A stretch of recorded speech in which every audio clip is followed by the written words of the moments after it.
তো মদ খাই আমার বাড়িতে ঢুকবে, আল্লাহ আমার শরীরের রক্তগুলা বাইর করে ফেলাবে। আল্লাহ তোমার কাছে তো সবই আছে, তুমি দাও না হিদায়াত দিয়া রে।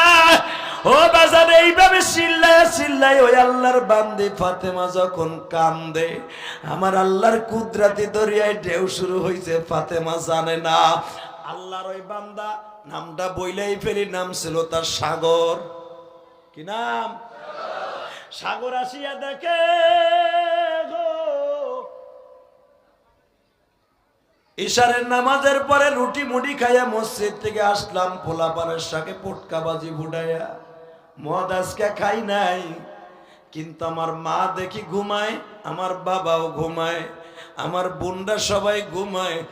একজন মাত্র আমার বাড়ির কাজের বুয়ার মতো ব্যবহার করি, যারে এত মারি, ও দেহি আজকে বরাতের রাত্রে আমার লেগে